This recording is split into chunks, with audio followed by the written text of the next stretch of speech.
बाजंदे बाजंतरी तू कल कुह की मत छेर। तुझे बिरानी क्या परी तू अपनी आप निबेर। बाजंत्री कहते हैं बाजा, मतवाद को लेकर लड़ने वाले। साहब कहते हैं मतवाद का पक्ष लेकर झगड़ने वाले लोगों को झगड़ने दीजिए। होता है ना कई बार, ऐसी विचार हमारा है, हमारे मत में ऐसी बातें होती है, आपका मत गलत है, आपका विचार गलत है। साहब कहते हैं ऐसे मतवादियों के से झगड़े नहीं करने चाहिए। तो शांति प्रिय साधक इन झगड़ालू बनमुर्गों से छेड़खानी मत कर, अथवा द्वंद्व का घनघोर बाजा बजाने वाले इस झगड़ालुओं के बीच में अपना कमजोर स्वर मत छेड़। तुझे दूसरे के विवादों में से क्या प्रयोजन। तो अपने इंद्रिय मन एवं वासनाओं के झगड़े को मिटा, जिससे छुटकारा ले। सदगुरु कबीर साहब सत्य कहने में खरे हैं, किंतु विवादी से विवाद करने से दूर है। कई आदमी अपनी बात अड़ाने के लिए कहीं भी बात छेड़ देता है। उनको लगता है हमारे सिद्धांत की जो बातें हैं सत्य है, इसलिए कहीं भी छेड़ देता है, बस में, ट्रेन में, और जोर जोर से आवाज करेगा आदमी। कोई जरूरी थोड़े हमारी बात सत्य हो तो सभी बात स्वीकार कर लेगा। दूसरे को स्वीकार करने में अपनी शांति को खोना, ये कम विवेकपूर्ण बातें हैं। दूसरे को समझाने में, दूसरे को चेताने में आदमी अपनी शांति को खोता है, और ये समझदारी की बात नहीं है। खरा सत्य कहे बिना जिज्ञासु को बोध नहीं हो सकता, किंतु मतवादियों में से विवाद करके कभी अपना सत्य उसे समझाया नहीं जा सकता। इसलिए कबीर देव खरा तो कहते हैं, परंतु विवादी में उलझते नहीं। वे कहते हैं यदि कोई अपने मत का पक्ष लेकर झगड़ा करता है,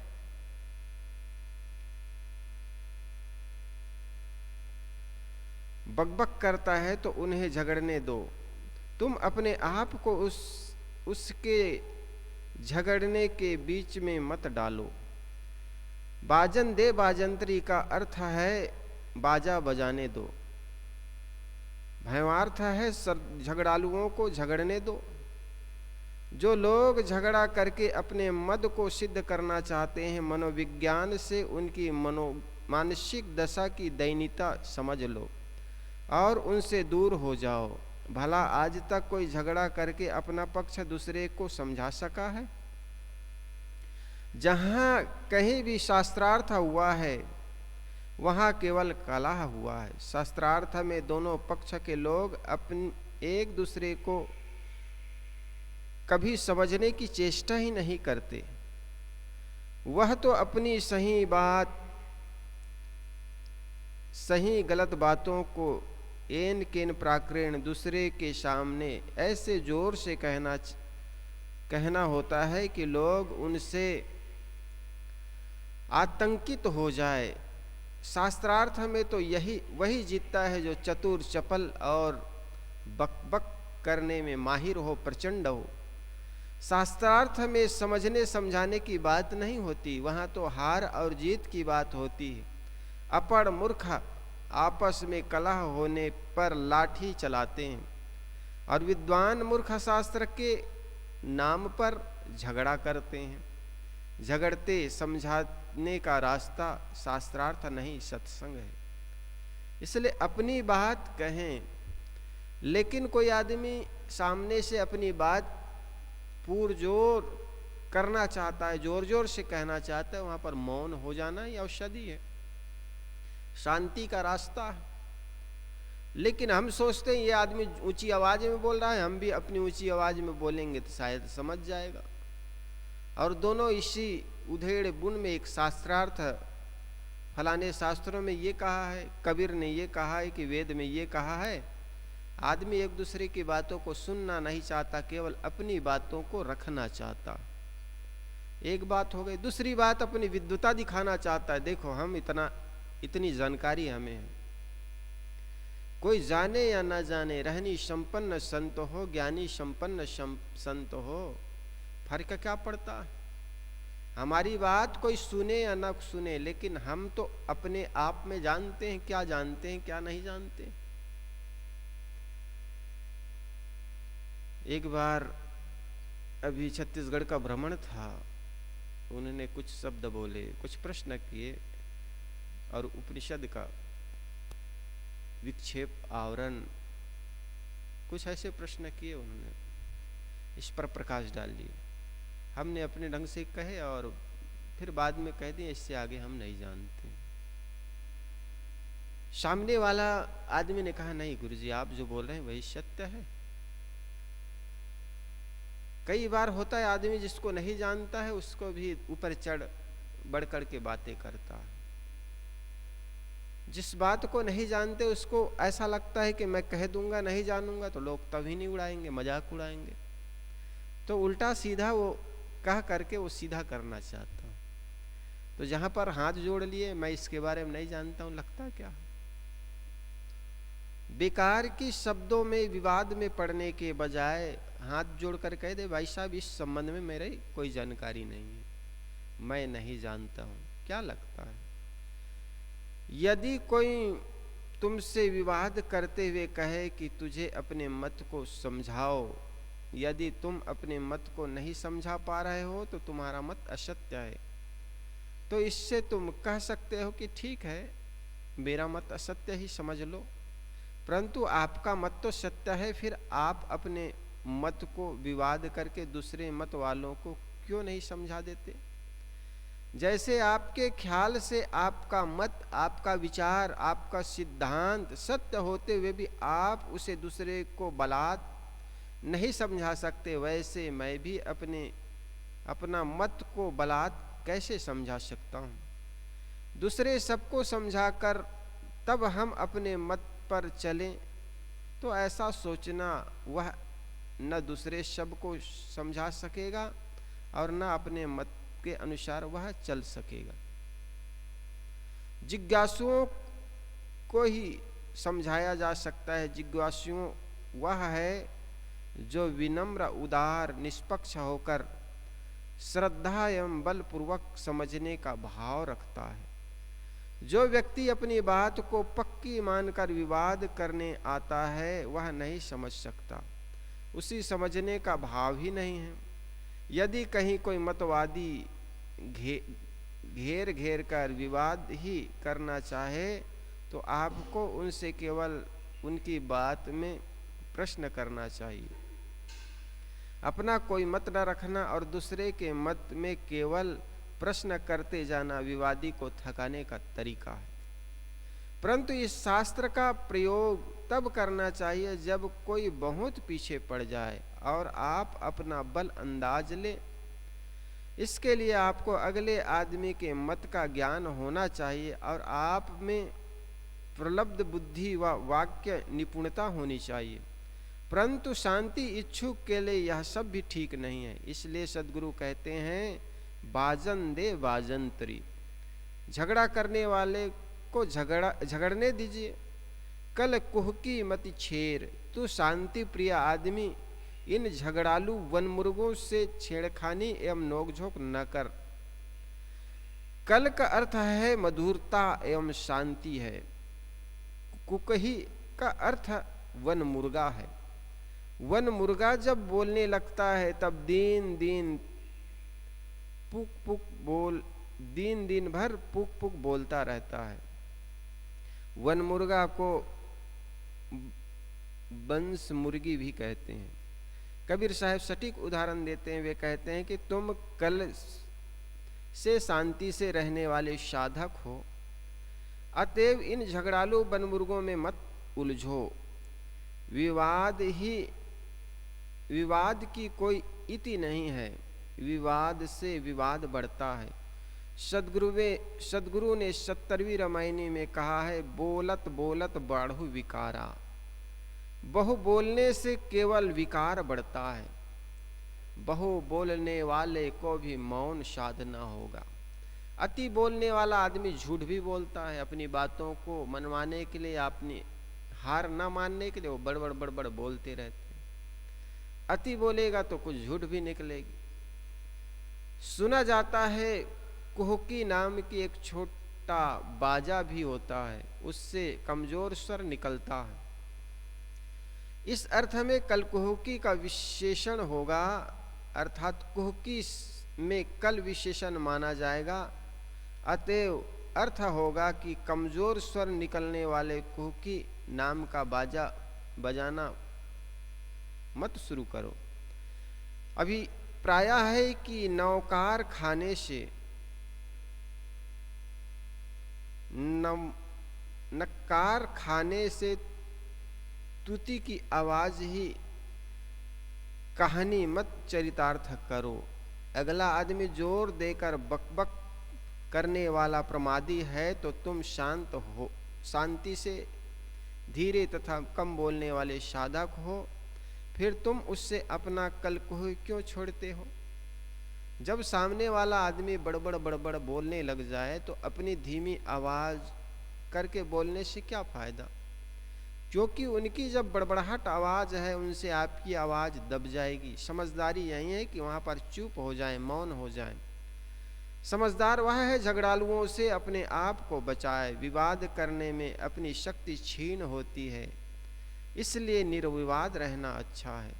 तुझे वीरानी क्या पड़ी, तू अपनी आप निबेर। तुझे इसकी चिंता क्यों होनी चाहिए कि दूसरे सब लोग तुम्हारी बातें समझ ही जाए। ऐसा कभी नहीं हुआ है कि कोई अपनी बातें सबको नहीं समझा सका है। इसलिए तुम अपनी मनोवासनाओं को दूर कर तथा अपने सारे बंधनों को काट कर स्वयं कृतार्थ हो जाओ। फिर तुम्हें तुम्हारी बात समझनी होगी, झक मारकर समझेगा। तुम दूसरों को इसलिए समझाना चाहते हो कि वह सत्य को समझकर तथा उसका आचरण कर कृतार्थ हो जाए, तो यह काम पहले तुम अपने लिए करो। सबको समझाने के चक्कर में ही रहें और स्वयं कोई समझकर अपना उद्धार न करे तो ऐसा समझना किस काम का। अतएव उसे चाहिए कि वह दूसरे के विवाद से रहित होकर अपना कल्याण करे। साधक तो वह है कि दूसरे के विवाद में या अपनी विवादित पूर्ण बातों को छोड़ करके अपनी साधना करे। लेकिन अधिकतर देखा जाता है कि लोगों के मन में होता है कि हमारी अपने मतपंथ की बातें हैं, अगर उनको बता देंगे तो ये समझ जाएगा, और उसको समझाने में हम अपना समय बर्बाद करते हैं। साधक तो वह है जो जानकारी है उसमें जीता है, आचरण करता है, बेकार के विवादों में पड़ता नहीं है। लेकिन अधिकतर लोग दूसरे को समझाने में अपना समय और शक्ति बर्बाद करता है। तब तक पता चलता है अब तो समय हो गया, चिड़िया चुग गई खेत, अब पछतावे क्या हुआ। अपना काम हो नहीं पाया, दूसरे को समझाने सुधारने, परिवार के लोगों को, पड़ोस को, भक्तों को ही सुधारने में जिसने लगा दिया पूरी जिंदगी, अंत में पता चला कि अब तो हमारे हाथ से साधना बनता नहीं। मन इंद्रियों को कैसे साधें? तो जो काम करना है अपना वो काम कर ले, फिर सामने वाला समझे न समझे, उनके मन में अशांति होगी, जिज्ञासा होगी समझने की, तो चले आएंगे। इसलिए हर व्यक्ति हमारी बात समझ जाए, सुधर जाए, कोई जरूरी नहीं। आगे साहब कहते हैं, करनी के बिना कथनी बेकार है। गावे कथय विचारे नाही, अनजाने का दोहा। कहीं कबीर पारस पर से, बिना जस पाहन भीतर लोहा। दोहा, चौपाई, पद, श्लोक आदि गाते हैं, उनकी कथा भी करते हैं, कहते हैं, परंतु उसका विचार करके आचरण नहीं करते, तो मानो वे अनजाने ही हैं। कबीर साहब कहते हैं कि जैसे मोर्चा लगा लोहा पारस पत्थर के भीतर ही क्यों न रखा हो पड़ा हो, किंतु मोर्चा के पर्दे के कारण उनका पारस से स्पर्श न होने से वह सोना नहीं बनता। वैसे मलिनता में लिपटे हुए होने के कारण ज्ञान की वाणी के पाठ तथा कथा करते हुए भी व्यक्ति का कल्याण नहीं हो सकता। जिस प्रकार पारस के डिब्बा में ही रखा हो लेकिन लोहा को ही मूर्छा लगा हुआ हो। कितने अच्छे सटीक उदाहरण साहब कहते हैं।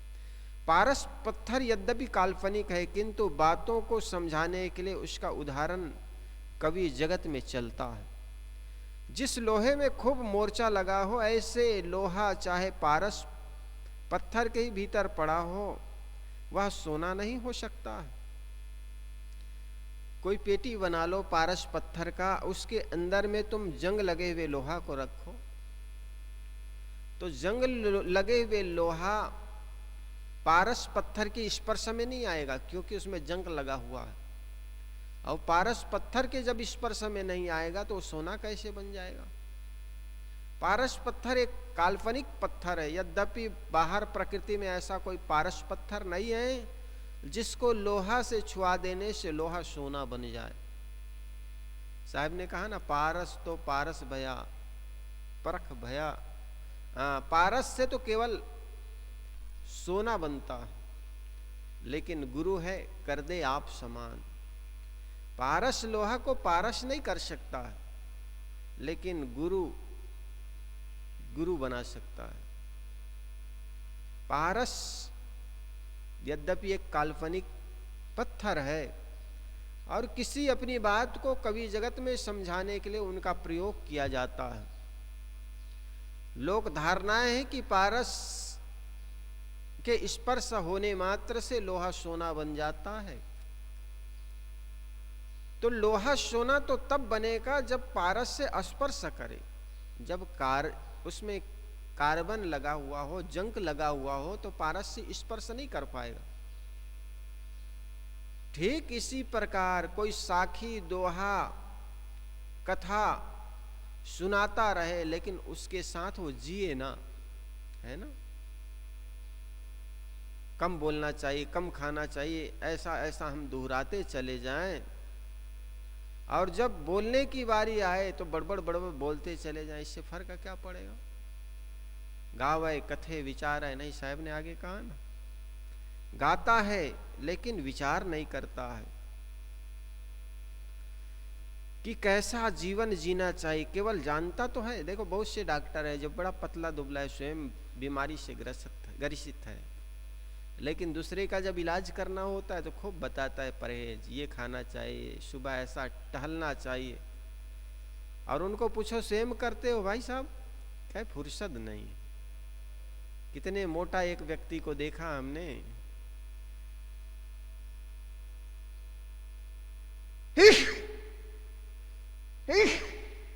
चलने में भी उनको तकलीफ होता था। हमने कहा सुबह टहला करो, कैसा फुर्सत ही नहीं। और गोल गोल वही आंगन में इधर से बैठ के उधर बैठता है, यहाँ से उठा वहाँ चला गया, उतना ही कर करके अपना समय बर्बाद करता है और कहता है समय है नहीं। जिस लोहे में खूब मोर्चा लगा हो ऐसे लोहा चाहे पारस पत्थर के भीतर ही पड़ा हुआ सोना नहीं बन सकता, क्योंकि लोहा और पारस में मोर्चा पर्दा बनकर दोनों का स्पर्श नहीं होने देता। यही दशा मलिनता में लिपटे हुए जीव की है। वे ज्ञान के ग्रंथ पढ़ते हैं, गाते हैं, उनका व्याख्यान करते हैं, परंतु बोध और आचरण की जगह पर कोरे के कोरे ही रहते हैं। जो व्यक्ति अपने में अहंकार, कामना एवं नाना मनोविकारों का पालन करेगा, उनका वाक्य ज्ञान उनके कल्याण में सहायक नहीं बन पाएगा। यदि ज्ञान की वाणियों का याद करना, पाठ करना एवं उनका व्याख्यान करना एक आसान है, एक व्यसन है, तो इससे अपना आदमी अपना कल्याण तो कर ही नहीं पाता, उल्टे उनके जोर से अपनी कमजोरियों को ढकता है। व्यक्ति अपनी कमजोरियों को ढकता है बहुत बोल करके। एक विचारक ने कहा था कि मैं पहले सोचता था कि कुछ बोलने के लिए कुछ बोल रहा हूं, लेकिन बाद में पता चला कि कुछ छुपाने के लिए मैं कुछ बोल रहा हूं। एक व्यक्ति मिले, उनका शरीर भी बड़ा मोटा था। आते ही कहने लगा, गुरुजी मेरे को कोई बीमारी नहीं है, मेरा शरीर बहुत स्वस्थ है।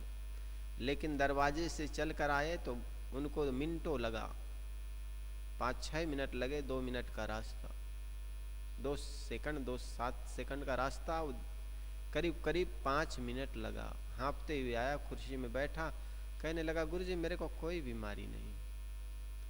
मतलब अपनी बीमारी को छुपाने के लिए कह रहा है कोई बीमारी नहीं, लेकिन जैसे आधा घंटा बैठा रहा तब बताया कि गुरुजी मेरे को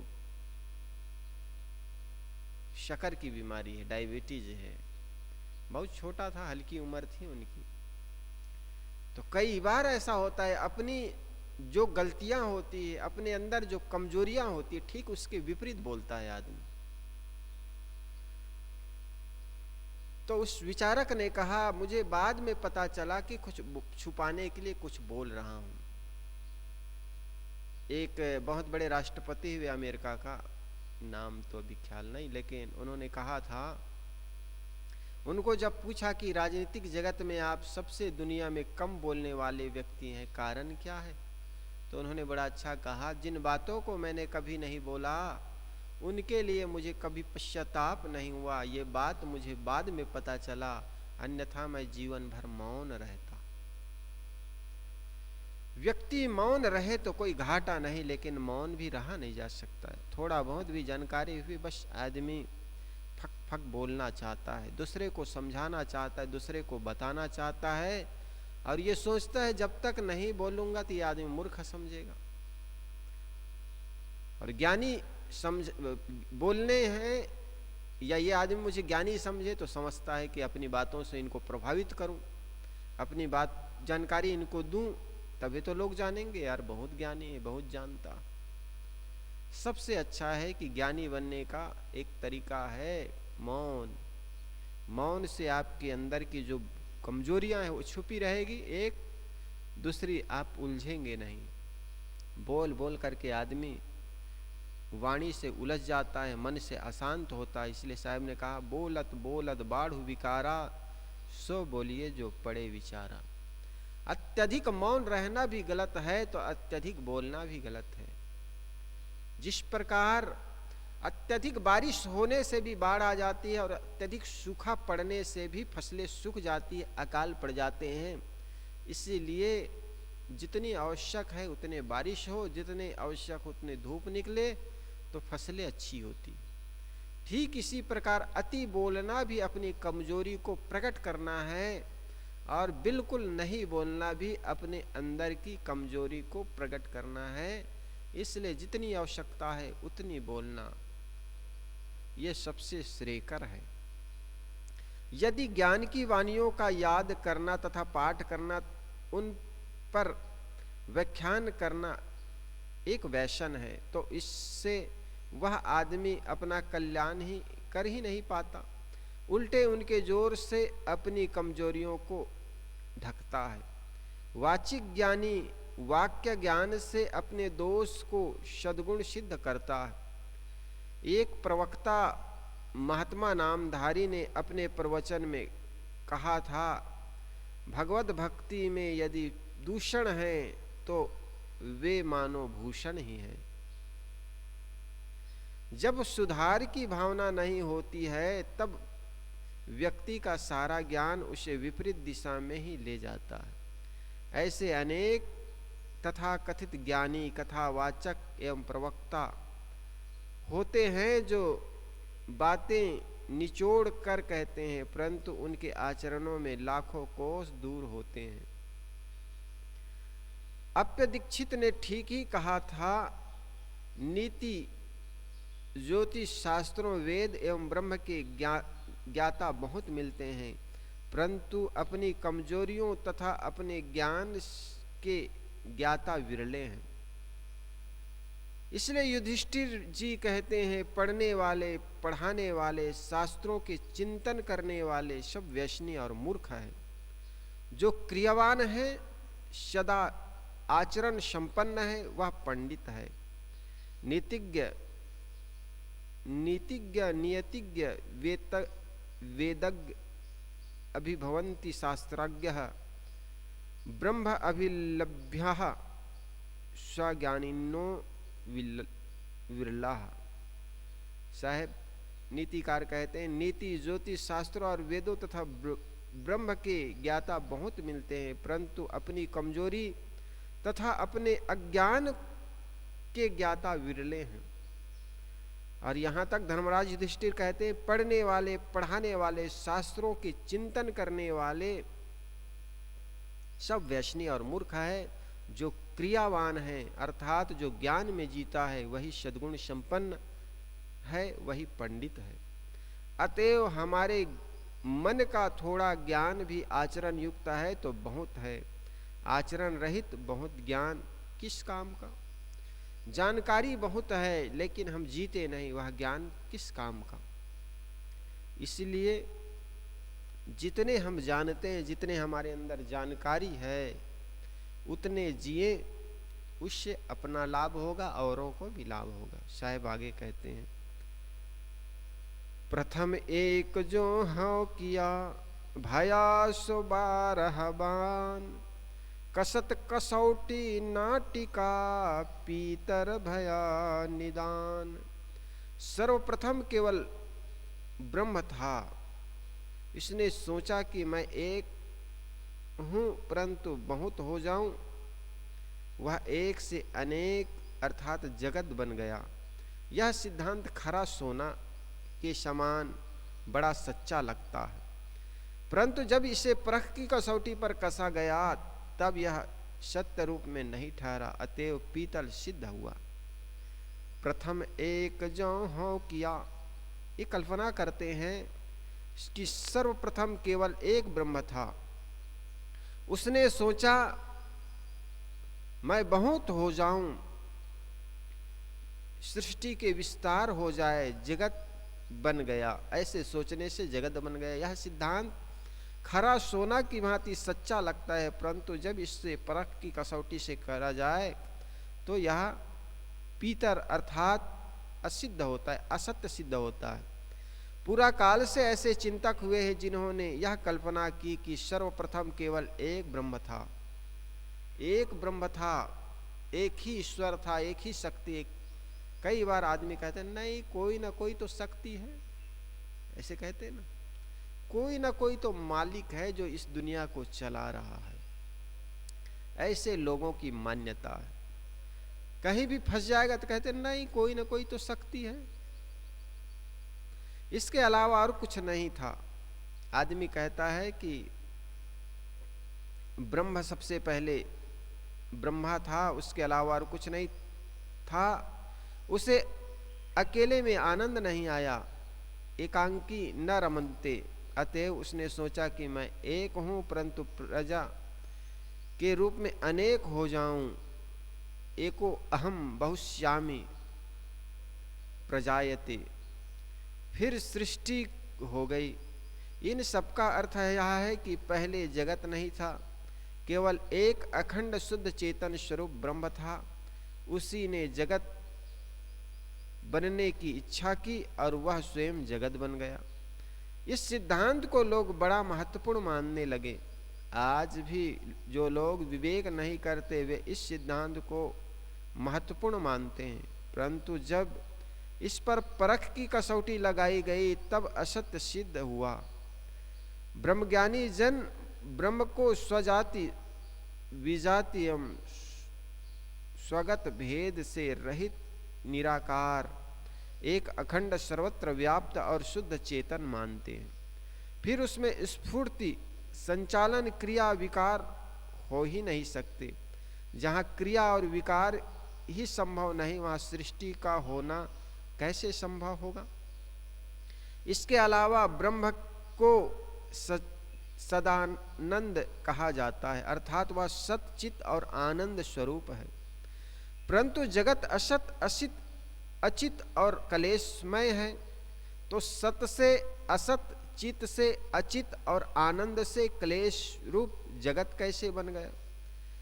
वैशेषिक सूत्रकार कनाद ऋषि कहते हैं कि कारण के गुण के अनुसार ही कार्य में गुण होता है, अर्थात जो गुण कारण में होगा वही कार्य में होगा। वैशेषिक ऋषि कनाद। दर्शन जो हुए वैशेषिक दर्शन, सूत्रकार उसको लिखने वाले कनाद ऋषि हुए। उन्होंने कहा जो गुण कारण में होता है वही कार्य में आता है। कारण गुण कार्य, कारण गुण पूर्वकः कार्यो गुणो दृष्टः। जो गुण कारण में होता है वही कार्य में आता है, ऐसे कनाद ऋषि कहते हैं। जब ब्रह्म सतचित आनंद है, सत्य है, चित है और आनंद रूप है, तो सत्य से ये असत्य जगत की प्रकट कैसे हो गया? चित अर्थात चेतन से जड़ जगत की उत्पत्ति कैसी हो गई? और आनंद ब्रह्म से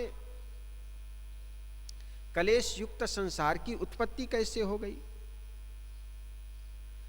आदमी इस पर विचार नहीं करता, अर्थात जो गुण कारण में होगा वही कार्य में होगा। कारण से सर्वथा हटकर कार्य में गुण नहीं आ सकते। और चेतन से जड़ तथा जड़ से चेतन हो ही नहीं सकते। फिर शुद्ध ब्रह्म से अशुद्ध जगत कैसे बन गया?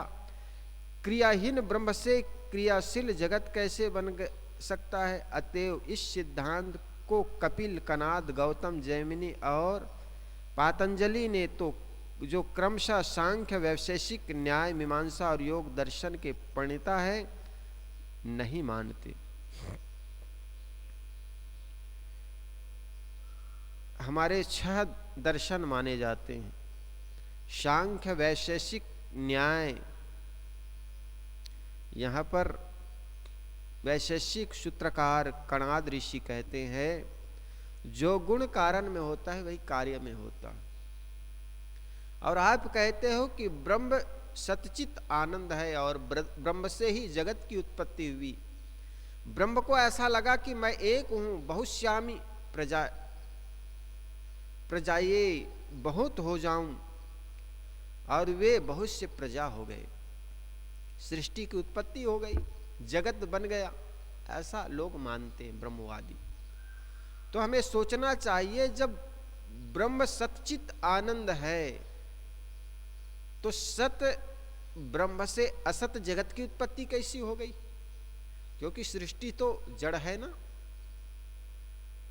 और चेतन ब्रह्म से ये जड़ जगत की उत्पत्ति कैसी होगी? और सत्य ब्रह्म से असत्य जगत की उत्पत्ति कैसी हो गई? और आनंद जब स्वरूप है ब्रह्म का, तो आनंद स्वरूप से ये कलेश युक्त सृष्टि का निर्माण कैसे हो गए? जितने भी हमारे सैद्धांतिक दर्शन हैं, कपिल का, कणाद का, गौतम, जैमिनी और पातंजलि, सांख्य कपिल का सांख्य है, कणाद का वैशेषिक है, न्याय गौतम का है, मीमांसा जैमिनी का है, योग दर्शन के प्रणेता महर्षि पातंजलि ने की है। ये भी इस सिद्धांत को नहीं स्वीकार करते। वैशेषिक दर्शन के रचनाकार कनाद भी कहते हैं कि जो गुण कार्य में होता है वही कारण में होता है। फिर ये ब्रह्म जगत से जगत की उत्पत्ति, ब्रह्म से जगत की उत्पत्ति बिल्कुल निरर्थक लगता है। कुछ ब्रह्मवादी जन कहते हैं कि जड़ गोबर से चेतन बिच्छू पैदा हो जाते हैं, नशा रहित अनाज, महुआ आदि से नशा वाली शराब बन जाती है, मादक तत्व हाइड्रोजन तथा प्राणप्रद तत्व ऑक्सीजन से पोषक तत्व जल बन जाता है, और पोषक पदार्थ घी और मधु की बराबर मात्रा मिलाने से मारक पदार्थ विष बन जाता है। इसलिए चेतन ब्रह्म से जड़ जगत भी बन सकता है। ऐसा आदमी तर्क करता है। इन्हें सब युक्तियों एवं प्रमाणों से भौतिक जन जड़ तत्वों से गुणात्मक परिवर्तन मानकर उससे चेतन की उत्पत्ति मानते हैं। जिस प्रकार हल्दी और चूना मिलाने से लाल रंग बनता है। हल्दी हाथ में लेकर चूना लोकर हाथ में या मलो तो वो लाल रंग बन जाता है। जिस प्रकार जीव खाद्य पदार्थ जो होता है, घी और शहद को बराबर मात्रा से मिलाने से वो जहर बन जाता है। जिस प्रकार गोबर में जीवित बिच्छू पैदा हो जाते हैं, जो मारक पदार्थ है, नशा पदार्थ है, अनाज और महुआ, इससे मिलकर के एक मादक पदार्थ बन जाता है, शराब बन जाता है। हाइड्रोजन मारक तत्व, हाइड्रोजन और प्राण तत्व ऑक्सीजन के मिलने से जल बन जाता है। पोषक पदार्थ घी और मधु का बराबर मात्रा में मिला देने से वह मारक पदार्थ बन जाता है। इसलिए चेतन ब्रह्म से जड़ जगत भी बन सकता है। इस प्रकार आदमी उदाहरण देता है कि जिस प्रकार जड़ गोबर से चेतन बिच्छू पैदा हो जाते हैं, नशा रहित अनाज और महुआ से नशा वाली शराब बन जाती है। मारक तत्व हाइड्रोजन और प्राणप्रद तत्व ऑक्सीजन के मिलाने से जल पोषक तत्व जल बन जाता है। पोषक पदार्थ घी और मधु को बराबर मात्रा में मिलाने से वही मारक पदार्थ विष बन जाता है। इसलिए चेतन ब्रह्म से जड़ जगत भी बन सकता है। इन्हीं सब युक्तियों एवं प्रमाण एवं से भौतिकवादी जड़ तत्वों के भौतिकवादी जन जड़ तत्वों के गुणात्मक परिवर्तन मानकर उसे चेतन की उत्पत्ति मानते हैं। वस्तुतः जड़ गोबर से चेतन बिच्छू नहीं होता। चेतन जीव जड़ गोबर या किसी जड़ तत्व से देह धारण कर सकता है। चेतन जीव जड़ गोबर या किसी जड़ तत्वों से देह धारण कर सकता है। जल में, अन्न में घून पैदा हो जाते हैं तो इसका मतलब यह नहीं कि घून की चेतना अनाज से पैदा हुई। वस्तुतः अन्न से केवल घून का शरीर पैदा हुआ है, चेतन तो स्वतः है। अन्न महुआ सब में सूक्ष्म रूप में नशा है। इसलिए भोजन करने के बाद नींद या आलस्य प्रचंड रूप से आ जाता है। मिट्टी की कठोरता उनके कार्य ईंट में तथा पत्थर की कठोरता उनके कार्य लोहे में अधिक हो जाती है। मारक हाइड्रोजन तथा प्राणपद ऑक्सीजन से पोषक जल बन गया तथा पोषक घी और मधु से मारक विष बन गया तो भी जड़ का जड़ ही रहा, जड़ से चेतन नहीं आ गया और न चेतन से जड़ बन गया। परंतु अतएव न तो जड़ तत्वों में से चेतना की उत्पत्ति हो सकती है और न चेतन से जड़ तत्वों की उत्पत्ति हो सकती है। जड़ और चेतन दोनों सर्वथा भिन्न है, दोनों स्वतः एवं अनादि अनंत है। देखो, लोगों की जो धारणाएं हैं और सिद्ध करने का जो ढंग है, वैज्ञानिक भौतिकवादी जो लोग हैं वो जड़ तत्वों में गुणात्मक परिवर्तन मान करके उसमें चेतन उत्पत्ति मानते हैं। जैसे एक गोबर पड़ा रहता है, समय पाकर उससे बिच्छू निकलने लगता है तो बिच्छू का शरीर जो है वो जड़ तत्व है, लेकिन इससे सिद्ध नहीं हुआ कि उसमें चेतन था। चेतना स्वतः है। बिच्छू का बन जाना या बिच्छू निकलना जड़ चीजों से जड़ चीज बना हुआ हो, लेकिन चेतना ये जरूरी थोड़ी कि गोबर से उसमें चेतना गोबर में है करके। जिस प्रकार अनाज और घून से, अनाज में घून हो जाते हैं, इसका मतलब थोड़े कि घून में चेतना थी। चेतना तो स्वतः है, लेकिन गुण के जो कीड़े हैं वो उसमें निकला। इससे सिद्ध नहीं हो जाता कि गुण में चेतना थी। कुछ तत्व होते हैं जैसे महुआ और अनाज, सब में सूक्ष्म रूप से नशा होते हैं, इसलिए भोजन करने के बाद नींद या आलस्य आता है। अन्न, महुआ आदि का सूक्ष्म नशा उन्हें सड़ा देने से शराब में प्रचंड रूप में प्रकट हो जाते हैं। मिट्टी की कठोर उनके कार्य, ईंट और पत्थर की कठोरता उनके कार्य लोहे में अत्यधिक हो जाती है। जैसे मिट्टी है उतना कठोर नहीं है, लेकिन वही मिट्टी से तुम ईंट बना दो, बहुत ज्यादा कठोर बनेगा। इसी प्रकार जो लोह खानों में पत्थर निकलता है, जो जिससे लोहा बनाया जाता है, वो कच्चा लोहा कमजोर होता है, लेकिन उसी लोहा पत्थर को गला करके जब लोहा बनाया जाता है अत्यधिक कठोर हो जाता है। तो जो गुण कारण में होता है वही कार्य में वो बृहद रूप में हो जाता है। जैसे अनाज में नशा कम है, लेकिन अनाज को सड़ा दो, महुआ को सड़ा दो, उसमें नशा बढ़ जाता है।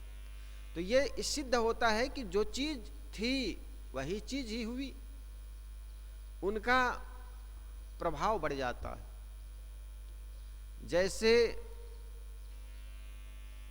मिर्ची है, मिर्ची के खाओ तो एक लोग परेशान हो सकता है, तीखा बहुत ज्यादा है, लेकिन कमरा में 10 लोग बंद कर दो और उसी मिर्ची में आग डाल दो, तो मिर्ची जड़ है, आग भी जड़ है, और उससे जो खराश उठेगी, नाकों में जाएगी तो सबको परेशान कर देगी। ठीक इसी प्रकार अनाज हम खाते हैं, अनाज में नशा है इसलिए तो नींद आती है। अगर उसको सड़ा दो तो उसमें और अधिक नशा हो जाएगी, प्रचंड नशा हो जाएगा, लेकिन इससे यह सिद्धत नहीं हुआ कि उसमें चेतना आ गई। ये बड़ा गूढ़ अर्थ है जड़ और चेतन को समझने के लिए। साहब इसीलिए कहते हैं जड़ से चेतन नहीं बन गया और न चेतन से जड़ बन गया, अतएव न तो जड़ तत्वों से चेतन की उत्पत्ति हो सकती है और न चेतन से जड़ तत्वों की उत्पत्ति हो सकती है। जड़ और चेतन दोनों सर्वथा भिन्न है, दोनों स्वतः एवं अनादि अनंत है। कोई ऐसी सत्ता जो एक अखंड निराकार, निष्क्रिय एवं सर्वत्र व्याप्त हो, उसमें गति, स्फुरण, संचालन, क्रिया एवं सृष्टि कदापि नहीं हो सकती। अतएव एक अखंड निर्विकार शुद्ध चेतन ब्रह्म जगत बन गया, वह सिद्ध एकाएक खरा सोना भले लगे, परंतु कसौटी पर चढ़ाने के बाद वह पीतल सिद्ध होता है। सद्गुरु ने बारहवान और पीतर शब्द का प्रयोग करके कितना कसौटी विवेक किया है, सटीक विवेक विवेचन किया है। ज्ञान मंडल लिमिटेड वाराणसी से प्रकाशित वृहद हिंदी कोश में 12 वाण के अर्थ खरा या खालिश सोना, निर्दोष, बेऐब, पूरा तथा कालीमल किए गए हैं। पीतर का अर्थ है सर्वविदित है, जो एक प्रसिद्ध मिश्र धातु है। जैसे मुख्यतः तांबे और जस्ते के योग से बनता है, जिसका शुद्ध नाम पीतल है। तांबे और जस्ते से मिलकर के पीतल बनाया जाता है, मिश्रित धातु है। पीतर उनका अपभ्रंश है। ठग लोग प्रायः पीतल का सोने का पानी चढ़ाकर भोले लोगों के हाथों में सोने के भाव बेच देते हैं। उससे खरीदने वाले पीछे जब किसी पारखी से उनकी कसौटी कराते हैं तब वह पीतल सिद्ध होता है और वे अपना माथा पकड़कर पश्चाताप करते हैं, ब्रह्म की जगत बन गया। यह सिद्ध सोने का पानी चढ़ा पीतल है। यह परख की कसौटी पर असत्य सिद्ध होता है। इसके विषय में 67वें शब्द जो पैबीज रूप भगवान की व्याख्या देखने योग्य है। ब्रह्म शुद्ध चेतन है और वह मैं ही हूँ। अहम ब्रह्मास्मि तत्वमसि अयम ब्रह्म आत्मा ब्रह्म। तथा प्रज्ञानम ब्रह्म अर्थात मैं ब्रह्म हूँ, वह तू है, यह आत्मा ब्रह्म है और यह ज्ञान ही ब्रह्म है।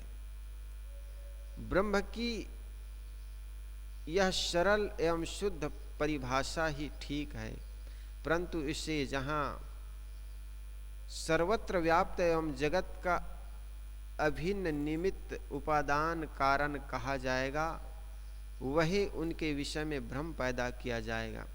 ब्रह्म का अर्थ है श्रेष्ठ, बृहत्तम ब्रह्म श्रेष्ठ। यह दृष्टा चेतन जीव एवं स्वरूप ज्ञान स्वस्वरूप ही है, जो जड़ से सर्वथा पृथक अव्यय अव्यापक अंश अंशी आदि भावों से रहित केवल ज्ञान मात्र है। अतएव निज चेतन स्वरूप से पृथक ब्रह्म खड़ा करना एक भ्रम पैदा करना है।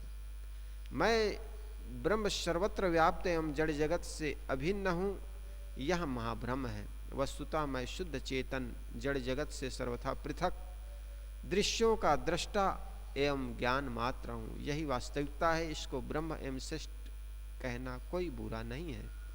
इस प्रकार सद्गुरु ने इस पंक्ति में, इस साखी में बहुत सुंदर जड़ और चेतन के मार्मिक व्याख्यान करते हुए बताते हैं कि किस प्रकार जड़ जगत सृष्टि और चेतन जगत जीव ये दोनों अलग है, और दो तत्व इस धरती पर जड़ और चेतन है। उसी के मिलन काल को आदमी जड़ कहते हैं। जैसे जड़ शरीर और चेतन आत्मा के मिलन काल को हम जीवन कहते हैं, और जड़ शरीर और चेतन के विच्छेद काल को हम मौत कहते हैं, मृत्यु कहते हैं।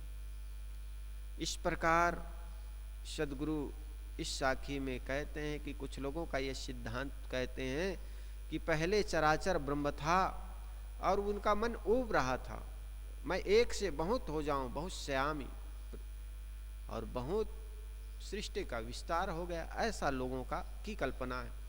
लेकिन देखा जाता है कि ब्रह्म अगर सतचित आनंद है तो ब्रह्म से उत्पत्ति ये जड़ असत अचित और कलेश युक्त कैसे? आदमी दुखी क्यों है भाई? अगर ब्रह्म आनंद ब्रह्म से जीव की उत्पत्ति हुई तो जीव दुख क्यों है? असत्य संसार कैसा भासता है, अचेतन कैसा है, लेकिन लोग मानते चले जाते। हमारे दर्शन शास्त्र के सारे ऋषि भी इस सिद्धांत को ठीक नहीं मानते। कनाद ने यहां तक कहा, जो गुण कारण में होता है वही कार्य में आता है। जिस प्रकार अनाज में नशा है, उसको सड़ा देने से भी नशा और तेज हो जाता है, उसमें नशा अलग से आता नहीं है। इसी प्रकार अगर चेतन ब्रह्म में आनंद है तो ब्रह्म से उत्पत्ति जो संसार है या जीव है उसमें दुख रूप कैसे? ये सब बातें हमें चिंतन करना चाहिए, लेकिन चिंतन के अभाव में आदमी जैसा कहा है वैसा मानता चला जाता है। वैशेषिक ग्रंथकार कणाद ने कहा कि जो गुण कार्य में होता है वही कारण में आता है। बोलिए सद्गुरुदेव की। वंदनी है गुरुदेव तुमको, वंदनी है गुरुदेव। काल जाल के फंदा भारी, काल जाल भारी परख लखायो भेव तुमको। वंदनी है, वंदनी है गुरुदेव तुमको, वंदनी है। वेद शास्त्र सब खोजत हारे, वेद खोजत हारे। मर्म न जानत के व तुमको, वंदनी है गुरु समान और को दाता, ताकि करिए सेवा तुमको वंदनी है। साहिब कबीर अभय पद दाता, साहिब कबीर अभय पद पूरन परख समेव तुमको वंदनी है गुरुदेव, वंदनी है गुरुदेव तुमको वंदनी है गुरुदेव। बोलिए।